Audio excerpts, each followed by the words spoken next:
안녕하세요. 오늘은 9월 8일 목요일입니다. 오늘은 에베소서 4장 1절에서부터 16절까지를 본문으로 큐티 가이드를 시작하겠습니다.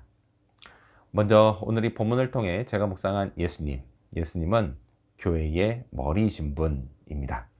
15절과 16절 말씀을 읽겠습니다. 오직 사랑 안에서 참된 것을 하여 범사에 그에게까지 자랄지라. 그는 머리니 곧 그리스도라. 그에게서 온몸이 각 마디를 통하여 도움을 받음으로 연결되고 결합되어 각 지체의 분량대로 역사하여 그 몸을 자라게 하며 사랑 안에서 스스로 세우느니라. 아멘.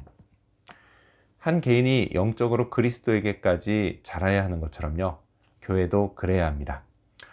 지금 읽은 이 15, 16절은요, 교회의 영적 성장에 관한 말씀입니다.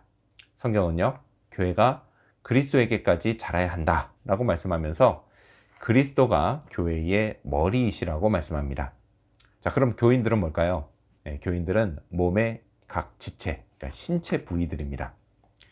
요즘은 교회에서 지체라는 단어를 별로 사용하지 않지만요, 제가 청년 대학생 시절만 해도 지체라는 단어는 매우 흔하게 사용됐습니다. 이를 통해서요, 우리는 머리이신 예수 그리스도 아래 한 몸, 그 한 몸 된 형제 자매라는 것을 늘 인식하고 있었습니다. 한편 15절 말씀을 보면요, 교회가 그리스도에게까지 자라가기 위해서, 즉 영적인 성장을 위해서 꼭 필요한 두 가지 필수 요소가 있다는 것을 알게 됩니다.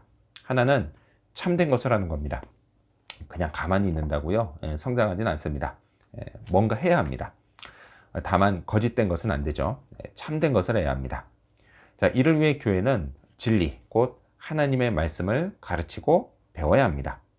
자, 그리고 또 하나는 사랑입니다.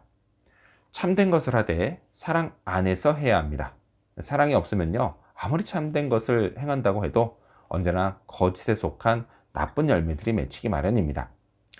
예수님이 원하시는 교회의 모습은요, 교인들이 서로 사랑하는 교회입니다. 그 사랑이 에너지가 되어서 참된 것을 하는 교회입니다. 자, 16절에서도 그런 말씀을 합니다. 지체들이 함께 세워져 가는데 이 역시 사랑 안에서 세워진다 라고 말이죠. 예수님은요, 에베소 교회의 머리만 되시는 게 아닙니다. 오늘 우리 교회의 머리도 되십니다. 이 사실을 늘 기억해야겠습니다. 자, 그럼 계속해서 오늘 이 본문을 통해 제가 발견한 인간의 모습, 어떤 게 있을까요? 오늘은 믿는 것과 아는 일에 하나가 되는 모습을 볼 수 있습니다. 13절 말씀을 읽겠습니다. 우리가 다 하나님의 아들을 믿는 것과 아는 일에 하나가 되어 온전한 사람을 이루어 그리스도의 장성한 분량이 충만한 데까지 이르리니. 아멘. 성경은요, 한 사람의 예외도 없이 다 하나님의 아들 예수 그리스도를 믿는 것과 아는 일에 하나가 되어야 한다 라고 말씀합니다. 이 역시요, 그냥 가만히 있는다고 저절로 되는 게 아닙니다.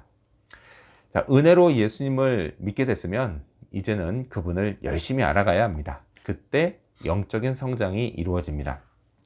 어떤 사람은요, 나는 그냥 구원받는 것만으로도 만족하는데 굳이 귀찮게 성장까지 해야 돼? 라고 생각할지 모르지만 그것은요, 나를 구원해 주신 하나님의 뜻을 완전히 무시하는 겁니다. 하나님의 뜻은 구원받은 내가 성장하는 겁니다. 그래서 장차 하나님의 나라 천국에 이르렀을 때 그런 나를 보시는 하나님을 기쁘시게 하는 것입니다. 자, 또요, 이렇게 성장하는 과정에서 저는 예수님을 더욱 알아가고 그분과의 관계도 더욱 깊어져 갑니다. 자, 그러면서 제가 느끼는 평안함도 더욱 커져 갑니다. 험한 세상에서 힘들게 살아갈 때 제가 완전히 기댈 곳은 오직 하나님밖에 없습니다. 오직 그리스도 예수 안에 있을 때 저는 안전합니다. 예수님을 믿는 것과 아는 일에 하나가 되는 삶, 그것이 경건한 삶입니다. 기도하며 예수님의 이름을 부를 때 그분이 더욱 믿어집니다. 말씀을 읽고 묵상하고 때로는 공부도 할 때 예수님을 더욱 알게 됩니다. 이를 통해 받는 은혜와 축복 결코 사라지지 않습니다. 비록 잠깐 제가 잊고 살 수는 있어도 그것은 결코 사라지지 않고 언제나 저를 감쌉니다. 그렇다면 끝으로 오늘 이 본문을 통해 나에게 주신 교훈이 뭘까요? 그건 하나 되게 하신 것을 힘써 지키자입니다. 3절 말씀을 읽겠습니다. 평안에 매는 줄로 성령이 하나 되게 하신 것을 힘써 지키라. 아멘. 성령은 교인들을 하나가 되게 하십니다. 그게 느껴지든 느껴지지 않든 분명한 사실입니다. 성경은 평안에 매는 줄을 말씀합니다. 저의 짧은 경험에 비춰봐도요, 교회 평안은 모든 교인들이 간절히 사모하는 마음으로 성령을 구할 때 나타납니다. 교회라고 해서요, 항상 평안할 때만 있는 것은 아닙니다. 그것이 꼭 죄 때문만은 아니더라도요, 가끔 이런저런 이유로 평안하지 못할 때가 있습니다. 그럴 때 인간의 지혜와 방법을 사용하는 건 분명 한계가 있습니다. 한계만 있는 게 아니라 부작용도 있습니다. 이럴 때는요, 성령을 구해야 합니다. 교인들이 함께 마음을 모아 기도해야 합니다. 성령은요, 우리 교인들을 평안에 매는 줄로 하나가 되게 하셨습니다. 이를 통해 받는 축복이 얼마나 감사한지 모릅니다. 우리 교회는요, 교인들이 함께 예수님을 바라보는 교회입니다. 그분의 주인 되심을 고백하고 어떻게든 성령을 의지하려고 애쓰는 교회입니다. 하나님의 은혜와 사랑을 소망하고 경험하는 교회입니다. 이제 우리에게 남은 과제는 우리가 계속해서 이 하나됨을 힘써 지켜야 한다라는 것입니다. 계속 성령을 의지하며 평안에 매는 줄로 매여 있기를 구하는 겁니다. 오늘도요, 이 축복을 감사하고 계속 소망하는 그런 하루가 되어야겠습니다. 기도하겠습니다. 교회 머리이신 예수님, 오늘 우리 교회의 머리이신 것도 고백합니다. 예수님을 믿는 것과 아는 일에 하나가 되게 하여 주시옵소서. 경건한 삶을 살게 하여 주시옵소서.